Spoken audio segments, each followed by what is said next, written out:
All right, well, let's get started. So I would like to introduce the topic for today. It is building organizational capacity and expertise to launch a community ownership model. We'll be talking about what knowledge, skills, and staff capacity does an organization need to acquire property and launch a community ownership program. In this session, we'll share lessons about partnering with outside organizations to acquire commercial property, build technical assistance programs for participating entrepreneurs, retain legal counsel, rehab properties, and develop financing strategies to prepare to launch. We'll start with introductions. So my name is Domonique Jones. I am the Executive Director and CEO of Partnership in Property Commercial Land Trust. We call it PIPCLT. PIPCLT was founded in 2021 in response to the escalating challenges of gentrification, rising property values, and the displacement of BIPOC businesses in the Twin Cities. The organization was born from an initiative incubated at the City of Lakes Community Land Trust, aiming to secure long-term affordable commercial spaces through community-driven land ownership. This initiative was established to combat systemic economic inequalities by providing local BIPOC entrepreneurs with stable, affordable locations for their businesses, enhancing their ability to build generational wealth and contribute to the economic vitality of their communities. Our mission is to develop or redevelop and preserve long-term affordable commercial spaces through community-driven ownership of land. Our vision is that neighborhoods are reflections of the economic, cultural, and social wealth of a community. Neighborhoods where local BIPOC businesses can grow and thrive, residents claim spaces through decision-making power and ownership of land, and together are building a vibrant, human-centered economy. I would now like to pass it over to the panelists to introduce themselves and their organization. And let's start with Juan. Thank you very much, Domonique. Good morning, everyone. My name is Juan Diego Castro. I'm the National Partnerships Director for MEDA, the Mission Economic Development Agency, and we're located in San Francisco, California. MEDA began in 1973, so over 50 years ago, as a small business technical assistance organization. But as folks can remember, in the 90s and the 2000s, we had several tech booms in the city, so we were facing a lot of displacement pressures here in the Bay Area and in the Mission District in particular. In about 2014, we got into affordable housing and developed our cultural placekeeping or community ownership model that we'll be talking about today. Our mission is that we're rooted in San Francisco's Mission District, and MEDA is advancing a national equity movement by building Latino prosperity, community ownership, and civic power. And our vision is that we envision generations of Latino families choosing where to call home, thriving economically, succeeding in learning opportunities, and leading policy and social change towards more equitable society. I have been in affordable housing for about 20 years, starting in New York City, in Spanish Harlem, where I grew up, and now here in San Francisco. I started in MEDA at 2013 and was a project manager for our affordable housing program for about 6 years. So I'll end it there. And should I pass it to the next person, Domonique? Yes. Okay, go ahead, Mikeya. Would you like to go ahead? Good morning, everyone. I'm Mikeya Griffin. I'm the Executive Director of Rondo Community Land Trust. We are a community land trust that's been around since 1993. We were the first community land trust in the state of Minnesota. That's where I'm from. Did I say Minnesota? I said Minnesota. From the state of Minnesota. And we were actually formed out of the historic Black community in Rondo neighborhood, which was the largest African-American community in the state of Minnesota. And I always like to say I'm a daughter of Rondo. I was born and raised in the Rondo community. And like many communities across the country in the 50s, 60s during highway infrastructure and urban renewal, the community was basically devastated. Over 700 homes and 300 businesses were taken in that one piece of economic violence. That's what I call to our community. And really experienced a lot of displacement around that time. The community still survived, of course, after that, but continued through disinvestment to suffer through displacement. And the Community Land Trust in 1990 1989, community leaders got together and decided that they wanted to figure out a way to provide and sustain affordable housing in the community. And they chose the Community Land Trust movement, which of course was discovered and was led by folks down south during the civil rights movement that started in 1968, New Communities, which was the first community land trust in the United States. And so I like to think when I talk to my elders in the community, this model was chosen because of that, as a way of keeping community wealth and place-based community assets in community hands. So we were the first community land trust in the state of Minnesota. First, they were focused on affordable housing. And in 2017, we became the first commercial community land trust in the state of Minnesota by taking the community land trust model and applying that to commercial uses. Today, we do everything from housing to economic development and cultural placekeeping through our reparative economic development framework, which places emphasis on shared ownership and shared wealth building for communities, and holding and buying and ensuring that community assets stay in community hands. And taking a look through solidarity economy, democratic labor, owning our own labor, and through a series of economic initiatives around employee-owned cooperatives that are held and rooted by community land trust. And we do that in many different ways, from our housing to our approach to economic development and placekeeping for business owners in the community.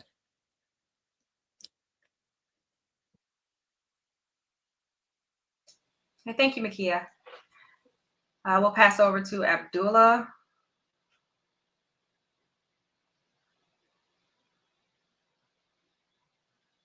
I'm having some connectivity issues. Can you all hear me?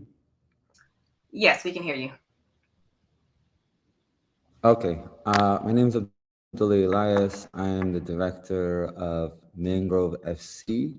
Mangrove FC is an incubator in Flatbush, Brooklyn, where we focus on supporting local BIPOC entrepreneurs.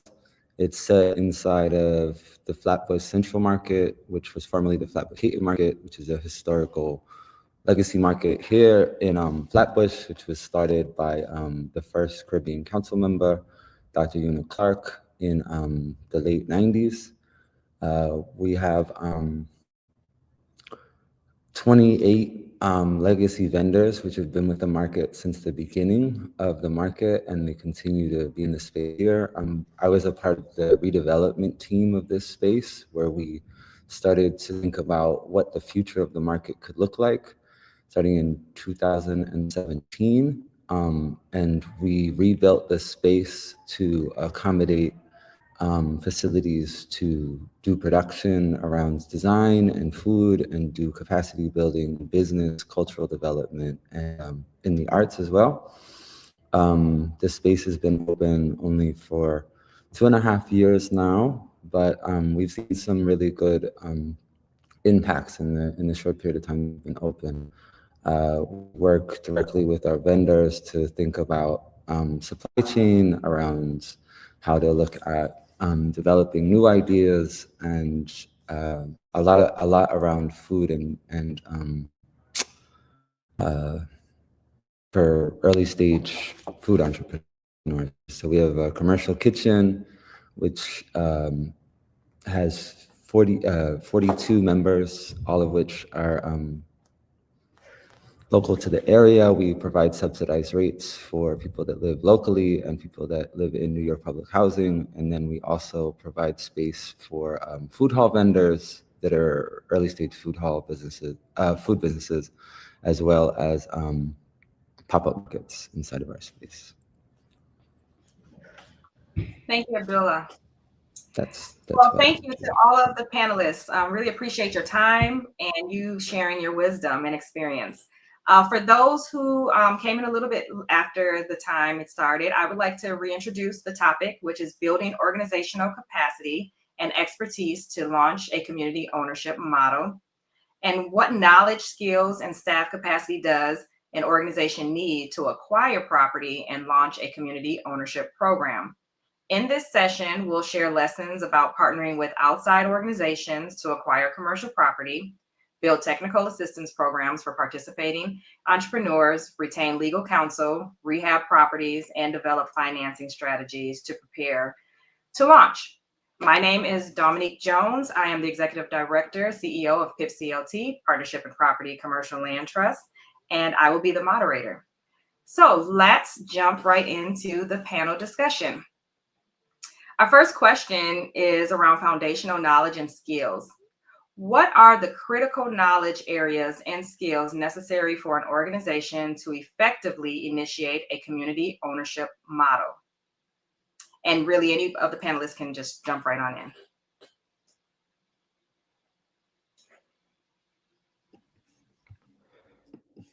I can go ahead. So I think in terms of like critical knowledge areas and skills, for us, it was very important to align our real estate work with the place-based framework or the cultural placekeeping framework that some folks have mentioned in the past. And this is really just leveraging real estate in order to leveraging real estate to keep residents, businesses, and nonprofits in place. With regards to how we can build that, right? This is a strategic planning kind of internal process. So going through the process of aligning your mission to become a developer or to focus on development. I think one other thing that place-based developers really should be focusing on is intentional community engagement and participation. In the Mission District in San Francisco, there's a huge Latino population, and with an extreme lack of affordable housing. I mean, before we got into the game in 2014, there hadn't been any affordable housing built in San Francisco's Mission District for a decade prior to that. And so the way that we were able to get monies allocated to develop affordable housing in the Mission is really through community engagement, which was, the grassroots community organizing, getting folks to go to the city hall and making sure that there's that political voice, which, I think happens quite often in different organizations. One of the things, though, that is really crucial when we're engaging these folks is to make sure that we're not using our community members kind of as a prop for our work, right? So making sure that we're taking the time to build the trust, build the relationship, and that advocacy model.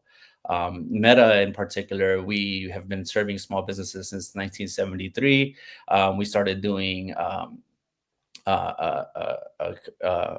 demographic surveys to think through displacement trends, and then engaging community members in what does this mean. So, getting the quantitative data that is census data, how many folks have been evicted, and qualitative, and using that to reinforce the qualitative data that we have from our residents, my sister, my brother, my neighbors, they're being displaced. And so that is really just an internal mechanism, I think, for a lot of nonprofits that as we work with small businesses can be really helpful.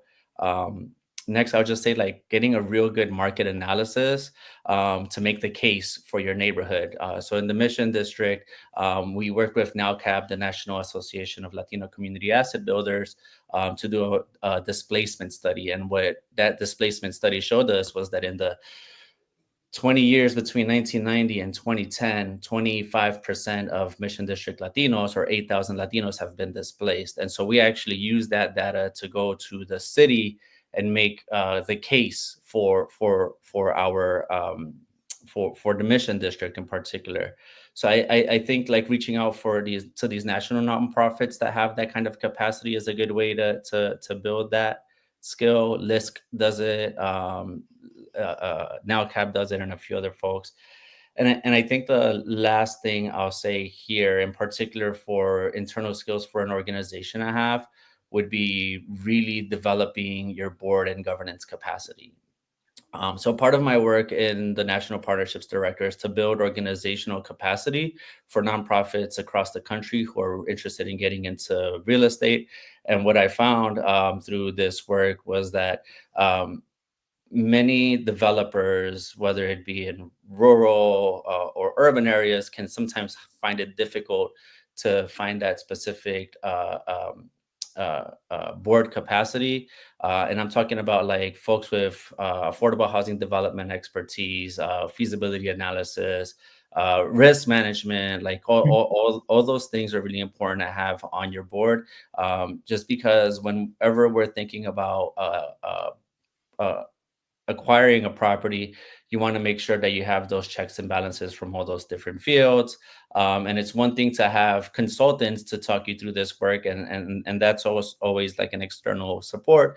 But for us, it's been really, really important to have, for example, developers or land use attorneys, policy folks, people in the health field as part of our board of directors. And within that board of directors, I'll add that it's really crucial to think about beginning a community real estate or a real estate committee within that board. So the way that Meta has approached this is that our community real estate board meets monthly, and they ask all the really difficult questions around projects that we're trying to put forward, whether it's preservation work or new acquisitions. And these are the folks that ask all the nitty-gritty questions. They ask about the long-term financials, the balance sheets, the cash flow. They ask about the assumptions for the development costs and all that. And it's good to have a knowledgeable, smaller base of these folks that are walking through these projects with you initially before taking them to the full board.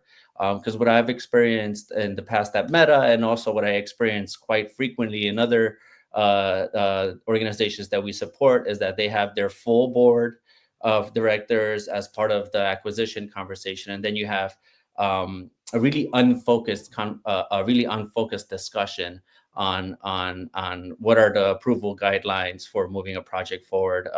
How do we ensure that our buildings with commercial properties are serving are hosting community serving businesses or nonprofits? And so we have all of those questions answered by the community real estate board, which then just takes those recommendations and assessments. And by the time it gets to the full board, it's actually just ready to take some light questions and then move forward for approval. Oh, and the last thing I'll say, sorry about that. The last thing I'll say is just having the internal financial systems. A lot of smaller developers, and Meta started off this way too, when we began real estate development in 2014, is that we were really accustomed to grant-based reporting. So really, it's really important to evolve into real estate accounting, just because you're bringing in these projects that have to deal with cash flow, that have to deal with 20-year, sometimes 55-year deed restrictions and all that. So making sure that you have a financial system in place, and that could be done either with a consultant or bringing in folks that do real estate accounting, and we have done both. And I'll stop sharing there. Domonique, did you want to get into the next question, or you did? Yeah, you can kind of build off of this from the first one. Thank you so much, Juan.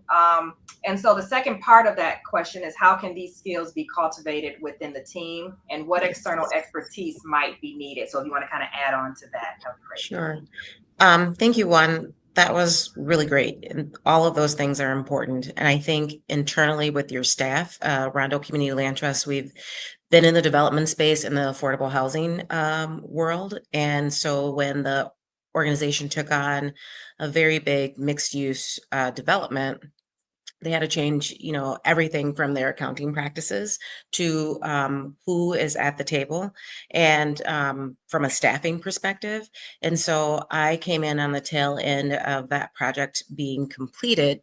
And one of the things, I've got, 25 years in development experience from affordable to for-profit development, and just making sure that that is a portion of what you have on the team, because it is your development is as good as your ability to understand the financials, to understand where and when it should happen, and being able to take advantage of all of the capital stack, which can be very confusing and all the layered things that happen if you're in this world, understanding how the money works. A lot of times, smaller nonprofits don't understand how much more a project will cost them because of the monies that they have to bring in to use and all the reporting requirements that are required.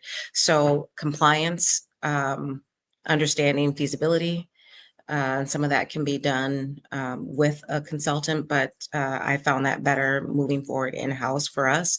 So ensuring from an accounting standpoint that we do solidify an accounting team that understands the full gamut of the business.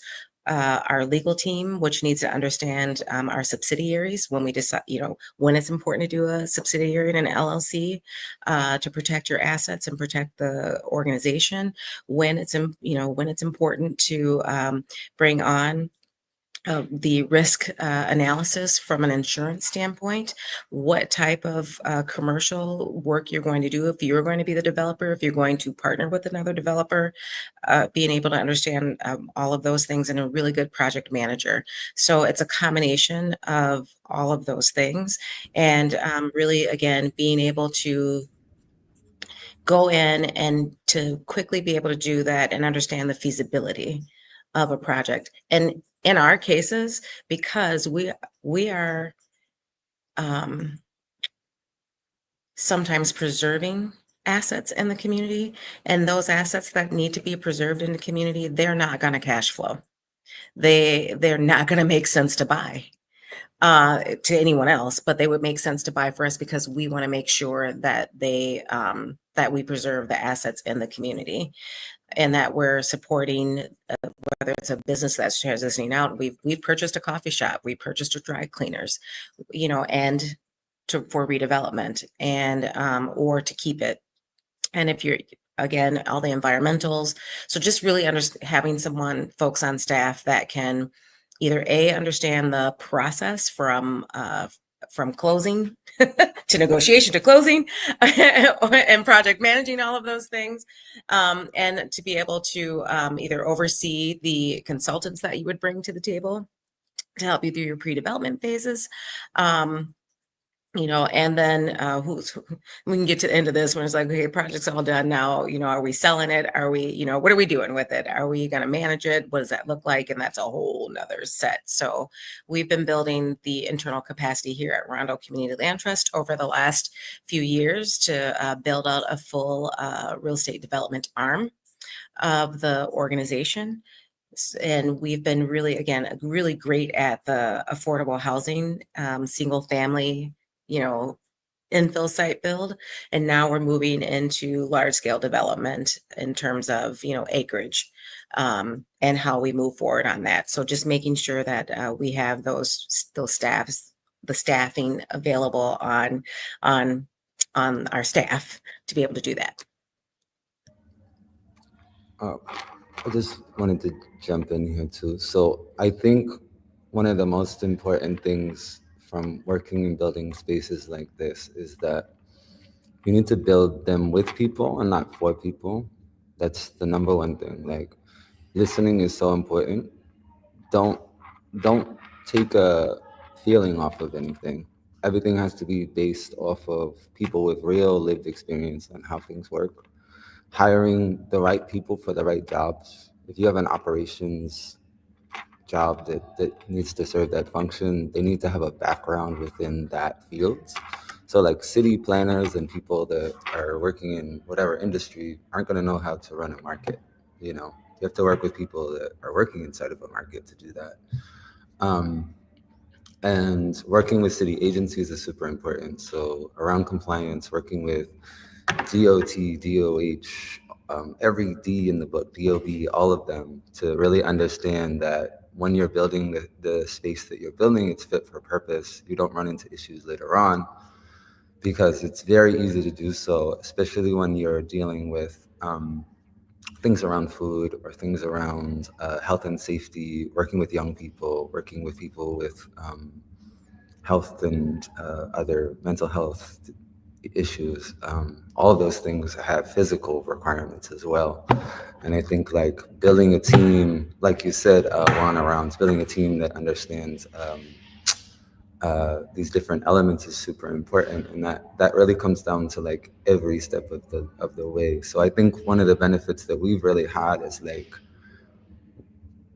I've worked in food for my whole life up until I was like 24, 25, in restaurants, working in all different kinds of fields around food. And I brought in people that I knew inside of that industry to come and work in the space. And so we have like a really good base around not just the operations, but also how to like scale food businesses. Even though now that's not what I do in my life, having people that are in those fields in that space is really beneficial.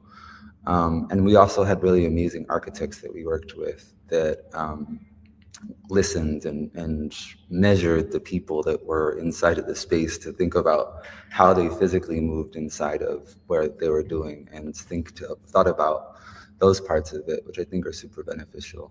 I think on the other side of things, as you're building up your programming and your elements around how the space is being utilized, what we've done too is we've created a couple of different platforms to ensure that the neighborhood is building the programs which happen within here. So we partner with the high school down the street, Erasmus AOHT, and we built a program for the young people to learn about how to run a restaurant. So they had a gap in their programming to give real life experience to their young people. There's a gap in the neighborhood around sit down places to eat. So we created a brunch program.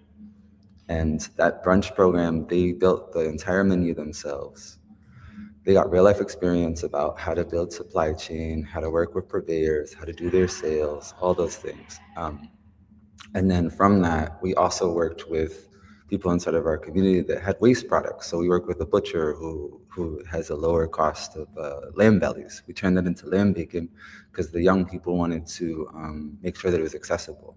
So it's like, I think being adaptive to what you have inside of your network is super important, and addressing the needs that are brought into it. So constantly listening, constantly bringing it in, and connecting with the networks that you have and seeing how they can fill in the gaps that you might not be able to fill in your organization itself, I think is like always being open to like bring in what's around you, I think is really important. Domonique, can I just like jump in real quick, because I love, Abdullah, your approach so much, and I think that that's really what's important about a lot of our place-based work. When we have folks that are working from within the community with the community, we're actually developing affordable housing that responds to the needs of the community. I've had the experience of working with a larger regional developer, and what I found is that with larger regional developers, it can be very easy to treat the community engagement piece as a checklist item. That great, we did 2 meetings and we're done. And then B, they build affordable housing based on what funding is currently available, instead of building affordable housing based on what the actual community needs are. So that long-term relationship with the community and that trust with the community and the listening to community is really important. So thank you for highlighting that, Abdullah. Thank you. Did anyone want to add anything before we move on? Okay, great. All right. So the second part of the question, or question 2, is going to be staff capacity and role alignment. What staffing structure supports the successful launch of community ownership projects? How do roles align with project goals? And with this, I want you to discuss the importance of leadership and specialized roles such as project managers or financial analysts. Oh, shoot, Dominique, I'm sorry. I thought that's the question I was answering, so. Oh, okay. I've answered that question. I think the one thing I would add about hiring is like finding ways to hire locally is super important, like within. And if you can't find the skills that you need, build them. So like we had started a fellowship program here, which was looking at existing community anchors. And then we partnered with Parsons New School in their transdisciplinary design course. And we did a fellowship for 1 year where people were able to build out their skills around how they could learn about how to basically do community research and then like log it in different ways and count those metrics and then build programming based on the activations that they were doing.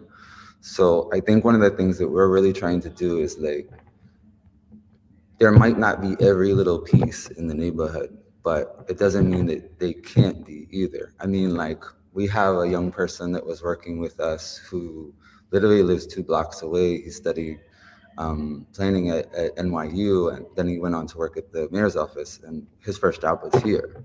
So I think it's like creating and building out of that, I think, is super important, and having a voice from inside of the space that you're in and fostering that ownership and long-term ownership of the space is essential, or it's not really owned by the community. It's just kind of topically doing that. And I think that that's super important. And outside of the staffing thing, I think that there's a lot of different ways that we can think about how to give back equity of projects into the spaces. Like, it's hard to do when you're dealing with property management or other partners when you're doing that. But the more we can push that agenda of like, it doesn't necessarily need to, you don't necessarily need to be here, but you do need to profit off of things that are happening inside of your neighborhood. Like, not to say you don't need to be here, like, but I mean like physically inside of the building itself. Like, but you should still gain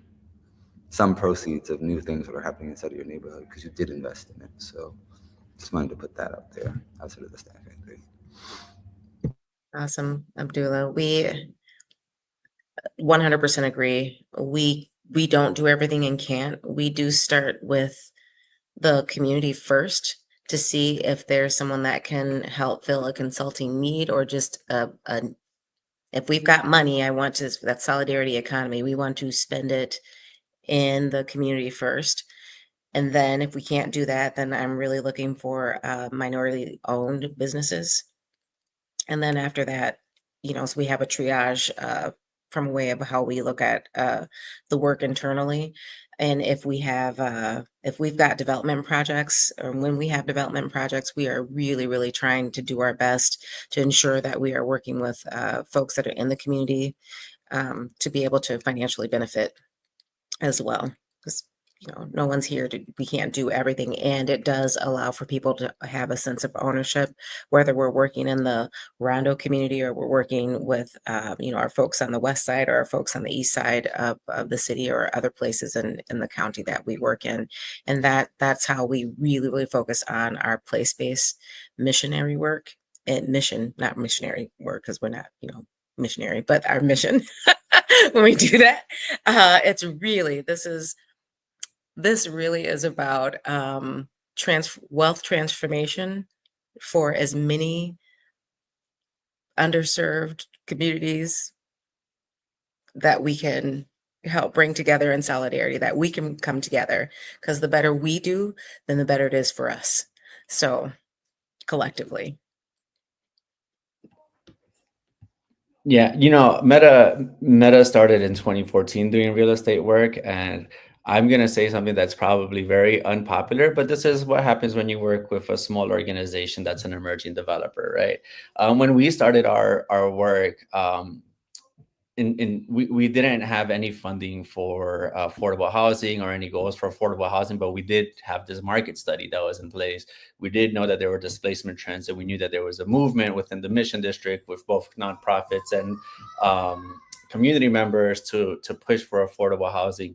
And in 2013, we received at Meta Mission Promise Neighborhood Grant, which is a educational initiative, essentially, that we turned into an anti-poverty initiative. And what we did was we actually leveraged those funds to hire a position called the Healthy Communities Manager.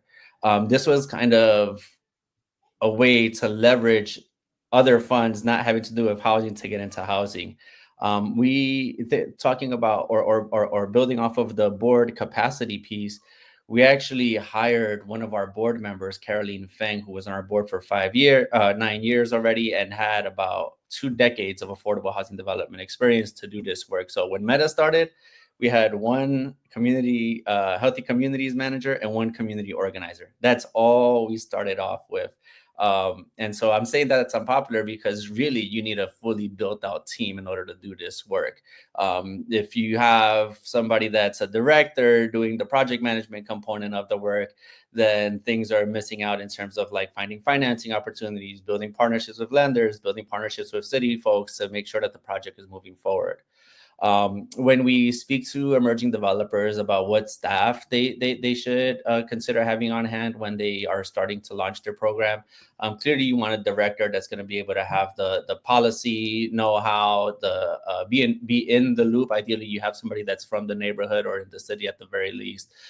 These are folks that are going to find financing, and they're going to actually bring in a lot of their connections and their expertise to bolster the work that the organization is doing. You want to have your project manager that's taking care of the daily duties, right? Because every project is absolutely complex, and depending on what you're doing, whether it's preservation, it can be really simple. So in San Francisco, we have a city subsidy program where we have one funding source to do preservation work. But also, if you're working with low-income housing tax credit or the light-tech properties, you're looking at multiple funding levels from the local, city, county, state, federal. And so you need somebody that's going to be able to track all of those different layers of restrictions and funding sources and reporting duties. And the last third piece that is really important is going to be the asset manager, right? Because the project manager makes sure that the project is going to work for today. We have all the total development costs that we need. If you're doing preservation, like I was a preservation project manager for 4 years at Meta, I would be the one actually going out and organizing the tenants in the building, letting them know about the program and letting them know that, you know, in a city where every single story is related to displacement, in a city where landlords are typically telling you, you get out, we're going to fix your unit, and then we're going to move you right back in, and they actually just flip things around. They either increase the rent substantially, or they just don't allow these folks in. It was really like a huge community building opportunity, and it was really about like building the trust with the residents. But that's all like the today thing. So you need this asset manager to think about in the next 15 years, while we're in this light tech period where we have to be reporting, where we have all these tax credits due. In the next 55 years, how is this going to work? Are we planning out our operating reserves for the future appropriately? And are we planning for things like, I don't know, a pandemic that's going to increase interest rates and double operation costs? So like, you know, having the director, the program manager, and the asset manager are crucial. Last but definitely not least, as we mentioned before, would be that community organizer, right? Go ahead. Sorry, I thought somebody was going to talk. And again, thinking about the financial analyst piece, like this piece is something that you can have in-house, or you can ideally use a consultant that is really familiar with this work. The financial analyst is like a key asset to the team. They understand the intricate financing from the back end. They'll make sure that all your layered financing is you know, your operations are set to the most restrictive, so that you actually meet all the layer financing needs. And they provide insights, again, like they back up what the asset manager is thinking in terms of the long-term success of the project. Thank you, Juan. And I think those two together, when you talk about place-based and community-based, like I know that we may need to think about things differently for the future in terms of financing, because of who we are as people, as we knowing we're trying to set the stage for folks, that it's going to be different. So even though I know that we can have these regular financial feasibility studies and things like that, but we need to put that extra special sauce on as a community members, knowing that we're gonna run into all the things, but we're gonna run into all the other things. And so just really understanding culturally and from a community and what's happened in communities to be able to have those longer term projections, and protecting yourselves as organizations and the community against you know, things that we know happen. So because we know, because we're part of the community. So I do. So you got to put that little bit of community splash on it. I think that's a good point too, because I think you were talking earlier about preservation, and one of the things we talk about here a lot is that too. But I think one of the parts about, especially when you're focusing your support around business, is that you have to be adaptive, and it doesn't need to look the same way that it did.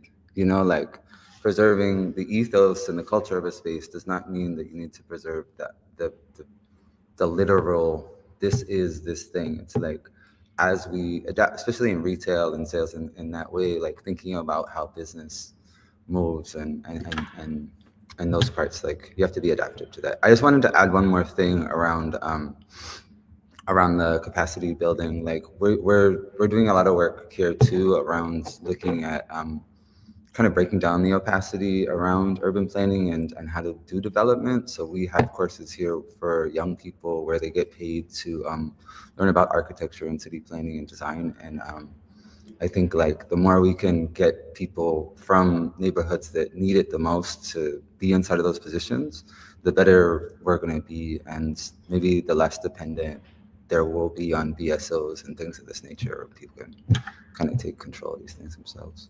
That's so key, Abdullah. Like having a team that represents the community that you're working with is absolutely crucial.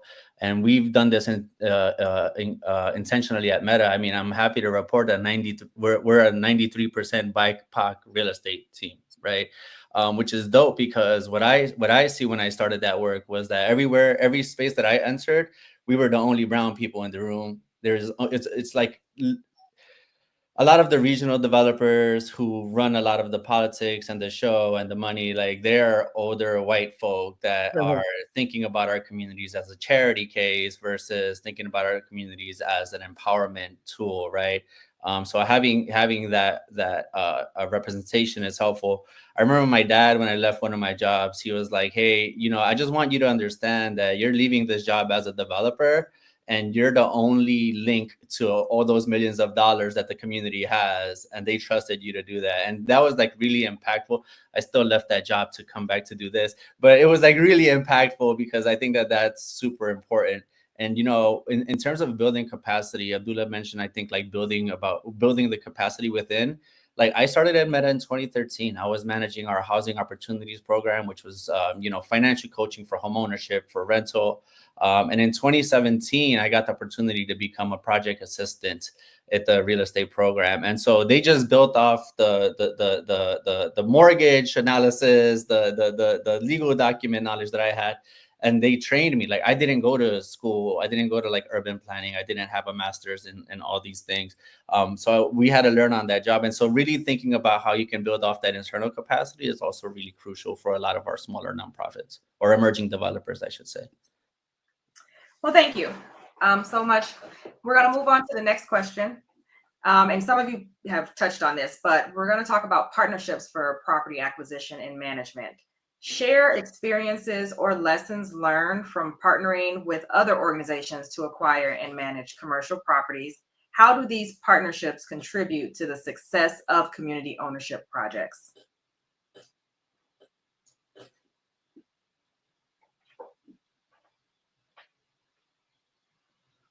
No one wants to. Yeah, I mean, go ahead. Sorry, Abdullah. So I was saying a little bit about that. So this building, pretty much, so the Mangrove is under the umbrella of urban development. So we do community development projects across New York City and regionally in Philadelphia, and we've worked in other parts of the country too. We're always a junior developer on the project, so we're always collaborating with different people. We're doing a Nitro Pact project across 17 campuses right now in Brooklyn. So we work with a Black-owned, affordable housing development company called BRP. They've been great partners with us on this building as well. I mean, I didn't remember to say, like, this building is set inside of 265 units of affordable housing above it. So, you know, one of the reasons why this property is able to be here is because they were able to get an ordinance to increase the height of the building, to add more apartments to it, to kind of like offset the cost of this space. But I would consider all the businesses that are housed here to be partners and collaborators of this space. I mean, the space, sometimes we have like funder events and funders come here. And the biggest funders that we really have are the people inside of this building, where they pay their rent, they build on the things that we're doing here. And like, this space wouldn't be what it is without all the people that are inside of it. So, but also, you know, we also work with DOE, Department of Education. We work with farms all over the city and regionally. And I think like the benefit of collaboration is that it expands your skill set, it expands the possibilities of what you can do, and it increases what you can offer to the people that you work with. So we work with Cornell Food Labs when people have a food product that they want to develop. We work with New York City Law if somebody needs to get legal support, USDA, etc. Like, I don't think you can do anything without other people. Everything is collaborative. And as an organization that's as small as ours, everything is building off of holding hands with the people around us. So I think that's really what we built this space particularly on, is that. Well, here we, you know, because we have such big mission driven goals in not just in the Rondo community, but other communities, we are building an acquisition and development fund. And so that's taking in a lot of partnerships with our governmental entities, as well as private and philanthropic capital and people capital at the same time. So we're working through that, and that's been interesting.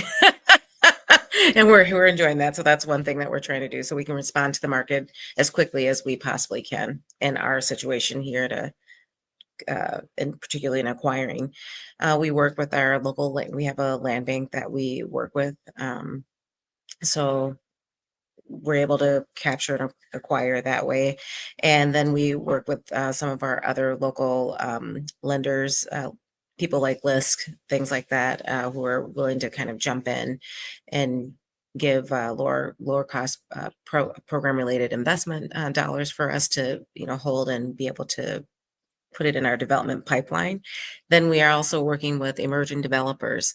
And so working with folks who are bringing some of their capital, leveraging their relationships. And we come in, we're the more experienced developer, but we come in as a junior developer in that situation so that we can split the developer fees, do all that. We want to make sure that that emerging developer is able to, you know, come up to, you know, as well. And we've been on the other side where we've been the junior developer. And in those instances, just ensuring that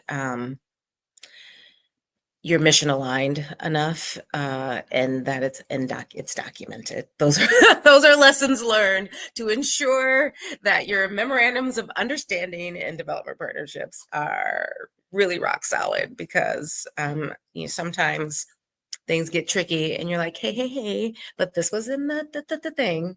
And sometimes you're surprised. You're like, oh, wait, when I said we were going to do that, I don't know. It really doesn't fit for how we're doing it right now. I don't like that. So, you know, we've had just some lessons learned around ensuring that that we're very solid on who's doing what and when. But again, we've been able to really just partner with other nonprofit organizations that are developers, so other nonprofit housing organizations that are building, and then we can kind of slide in and get our commercial stuff in there, which is great. You know, general partners on in partnership on, you know, the stuff that's built on top, and then solely owning, or someone in the community is owning what the commercial spaces that are built. So it's been good in those ways. But that's how we've been able to, the biggest lessons learned, I think, for us is just ensuring that it's well documented no matter who you're working with. Mikeya, I love that so much. I've had experiences outside of Meta where the junior developer is typically brought on as a BIPOC junior developer, and we'll do all the hard stuff. You guys do the community engagement. Oh, I know, right? And No. so, you know, being intentional about how we set up those MOUs and what skills we want to get out of it as junior developers is really important. One of the lessons that we've learned too at Meta is like actually doing a different MOU based on the phase of your project. Pre-development, you get one MOU. When you're in development, when you're construction, so on and so forth. Just because, you know, folks who are in this field, they understand that like financing structures, laws, rules, regulations, all that change depending on the financing sources and the phase that you're in. So just continuing to evolve that piece as needed is really helpful. When we started our work in real estate development at Meta, we decided to partner with local partners, city partners. We were the junior developer to this one project I'll mention is 2060 Folsom. It's about 127 units of affordable housing. It's the first affordable housing in San Francisco that was built that was all electric. And it was actually a building that the parcel itself, half of it is the 127 units, and then the other half is the parks department. We actually built a community park right outside of our building. And what we learned was that it was really important for us to work with the two more local developers, and to give them a shout out. That's TNDC, the Tenderloin Neighborhood Development Corporation, and CCDC, Chinatown Community Development Corporation. And what we found with those partners was like, one, we've been all in the city since 1970 or earlier. All these partners were marching together for all the bond measures, for all that stuff. So there was this already like local community bond that we had.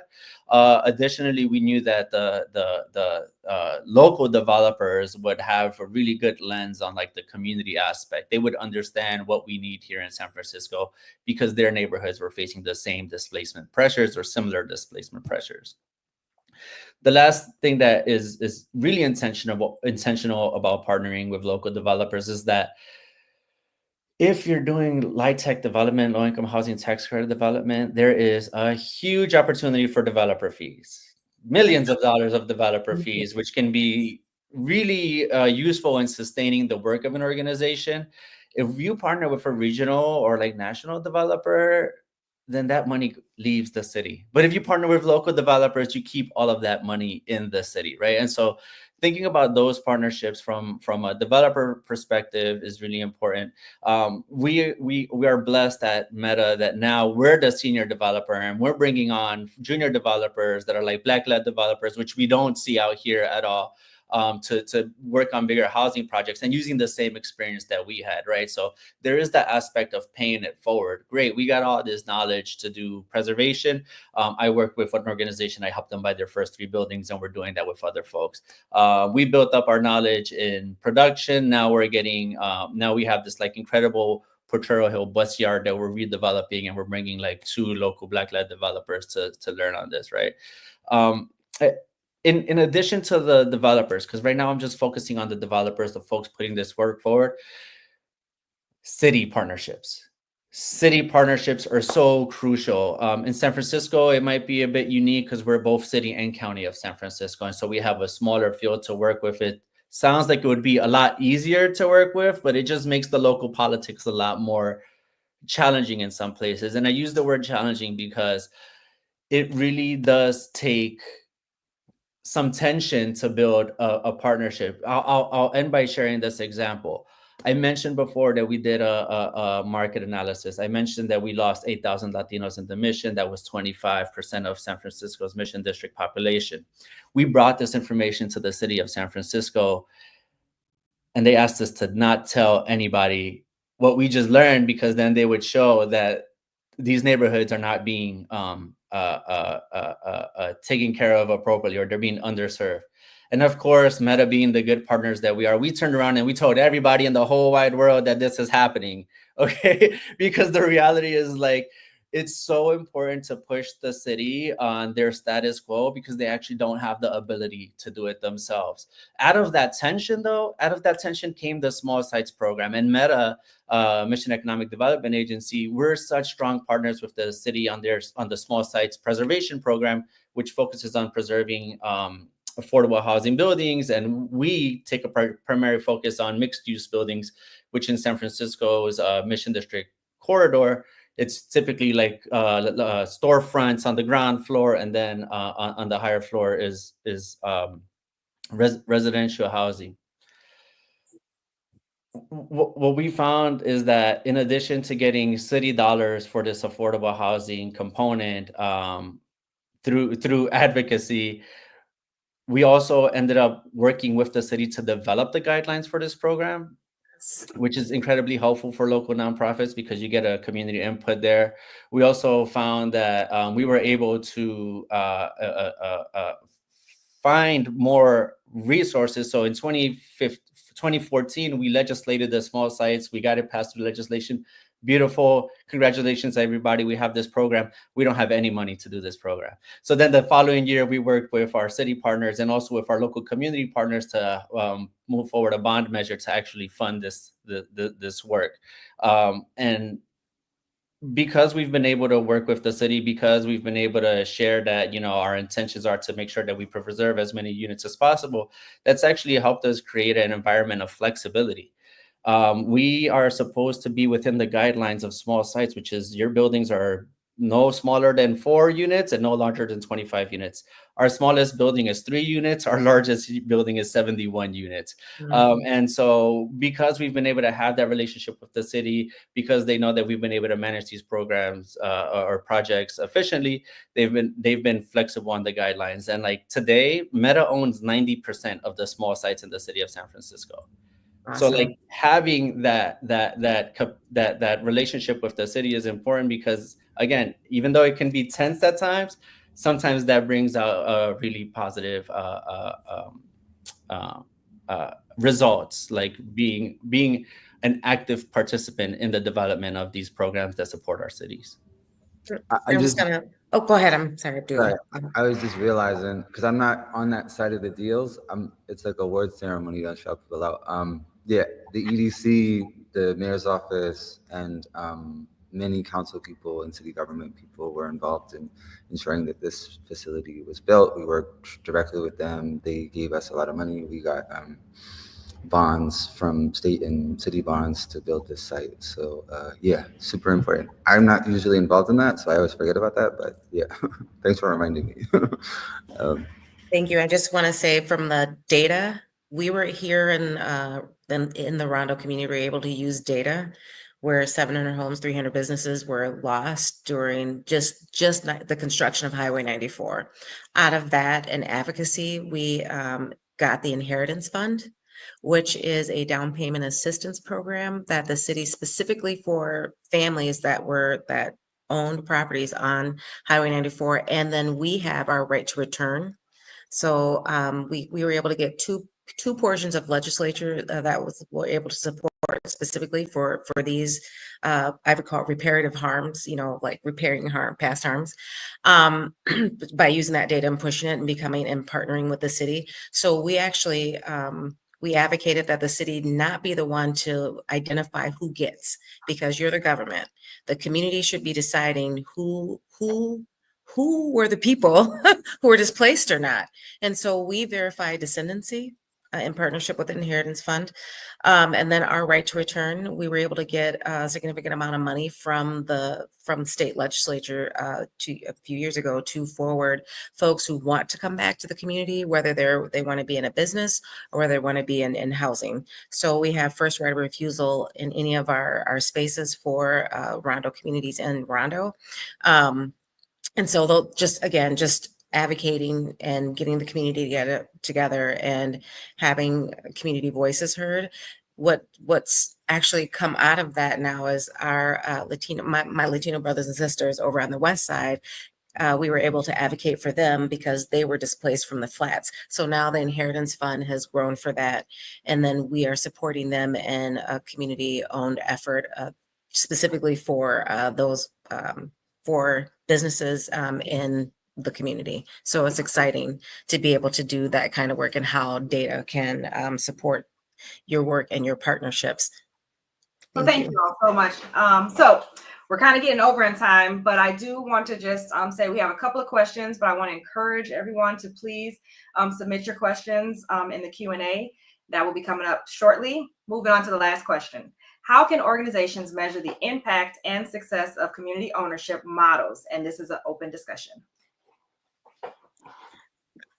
I'm just going to say one of my favorite stories, because we as the Community Land Trust are here long-term community anchors for 99 plus 99 years.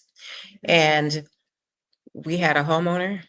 She purchased her first home in 2000. We were able to be with that family that whole time, their journey. She went back to school.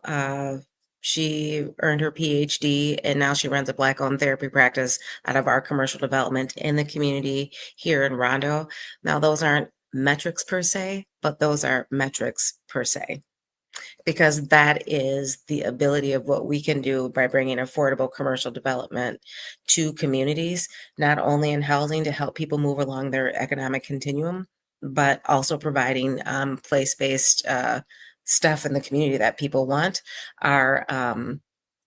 We had our long-term coffee shop in the community, Beloved, retirement with no retirement plan, succession plan. We purchased it.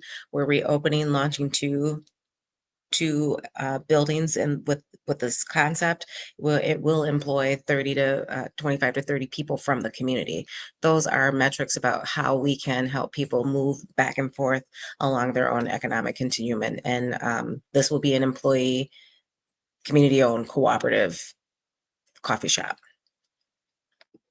Yeah, data, right? The emotion is always there, but the proof is in the pudding. And so Meta is able, so we have 3 different ways that we support communities. We have our small business incubator that we have on the ground floor of our headquarters on 19th Street in Mission. It has about 10 spaces.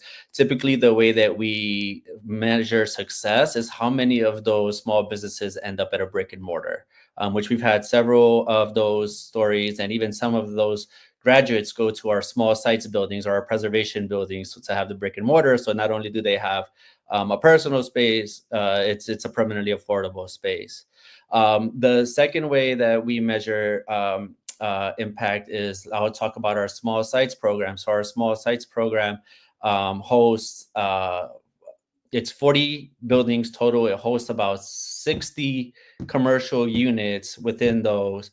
And so what we see is that, like, right on the Mission District corridor, if you come to San Francisco, it's Mission District from Dubose to Cesar Chavez. And essentially we have 71 businesses that we're supporting on that Mission District corridor through our technical assistance from our business development program, access to capital through our CDFI. And the way that we measure success there is, like, we really put the parallel up between the Mission District corridor and Market Street, downtown San Francisco, where all those large corporations, corporate buildings are, with all the empty storefronts. All you have there is a couple of banks, a couple of coffee shops, and then one stationary place.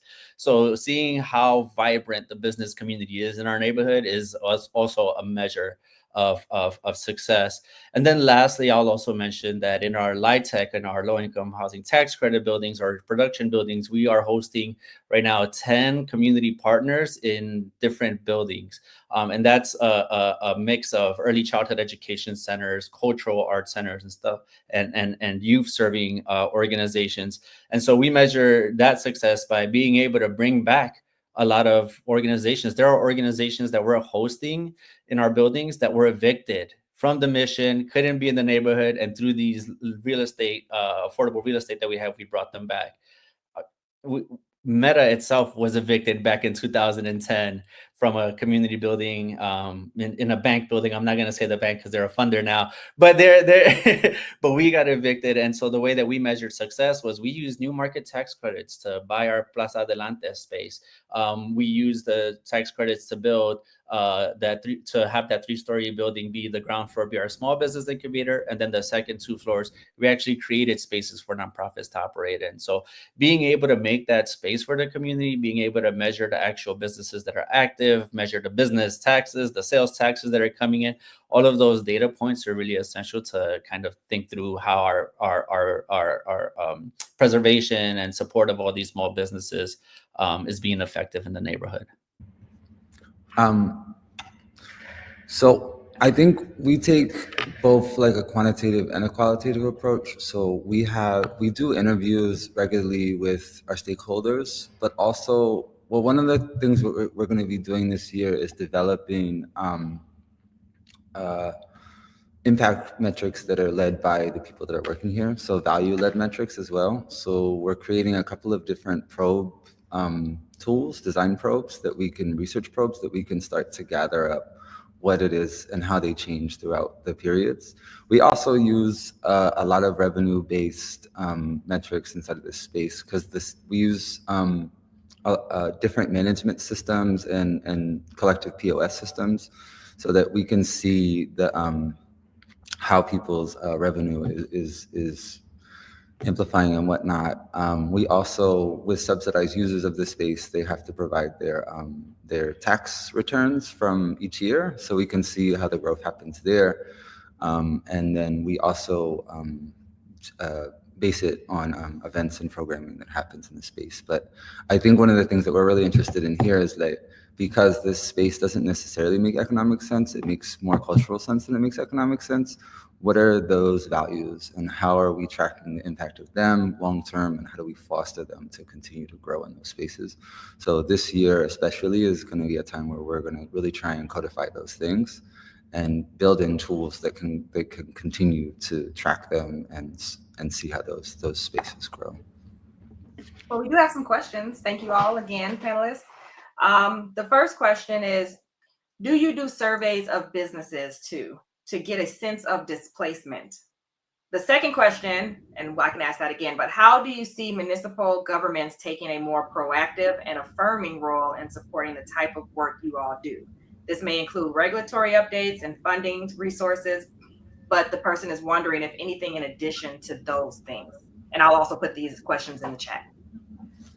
I would say we do a lot of surveying. I think there's a lot of people have survey fatigue, and sometimes surveys aren't always the best way to get the data that you need, because it's only going to give you a numerical base of what you're talking about, and oftentimes you'll find the same issues when you're surveying from the similar business owners. So like what we find to be more value oftentimes is creating like, what's a good way to call it? Like hackathons. You get people into the room together and then we can have conversations. And the benefit of that also is like people can find ways that they're not alone inside of the thing, and maybe find ways to talk across the table on how they can support each other peer to peer. And then we gain the knowledge on how we can support more broadly than that. But we definitely do a lot of surveying. It's just one of those things that I think based on how you ask the question is based on how you're going to get the answer. And sometimes it doesn't work all the time. And not everybody is a writer, and not everybody is like counting their ducks. You know what I mean? Like, so finding different ways of collecting data is super important, like using audio, visuals, whatever, video, however, different ways that people can share their stories, I think is important, because surveying is very limited to me, but also important because you need to do it. I thank you. I appreciate that, those comments. A little bit of both. We just hosted a networking event for artists, and because helping artists get economically figure out what they need from an economic situation while they're trying to do art and live their best life around that. Also, but there are practical things that they need, and so just getting them in a room instead of surveying them, and doing a little bit of both, and creating surveys specifically maybe for business types, doing that, and then kind of meeting with those folks that are in whether it's retail, restaurant, art, artistic, and trying to figure out from there how do we either survey or continue to serve the needs of our folks. So a little bit of both. So thank you. Yeah, those survey fatigue is very real.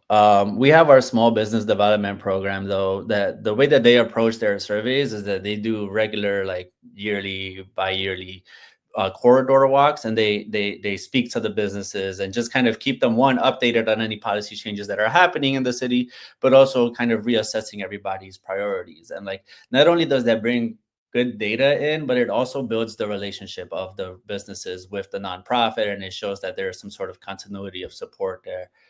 So that's how we do a lot of our surveys for displacement. But also, like, thinking about, I mentioned 8,000 Latinos, 25% of the community was gone.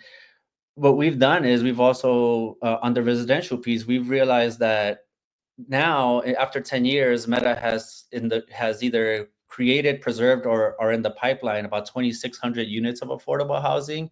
If you multiply that by about 2.5, then we're looking at about 7,500, almost 8,000 people that can be housed. And so we use that data to prove that even in San Francisco, even in the most expensive market, even in the heart of the AI battle for real estate, we actually been able to flatten the curve on displacement. So there is that data that you can get from surveys, but also like thinking about what is that other demographic data that we can obtain outside of surveys is helpful.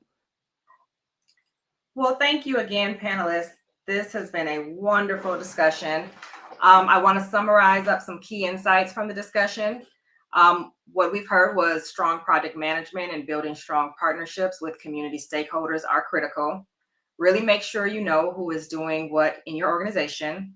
Ensure everything is well documented, no matter who you work or partner with. It's about the people and community. Support your staff, other junior developers, minority businesses, and impacted communities as you grow and be vocal for them. Leverage data, studies, and market analysis to help support your advocacy efforts with government or other potential funders and supporters. Impact and success is not always measured by quantifiable metrics, but being able to see how communities transform and become more vibrant is a measure of success. Sometimes spaces make more cultural sense than economic sense. Again, I want to thank the panelists for your time, for your insight, for your wisdom. In our links and resources in the WOVA chat, you will be able to find resources for Partnership and Property Commercial Land Trust, also for Rondo Community Land Trust, Meta, and Mangrove. Thank you all for your time. Thank you.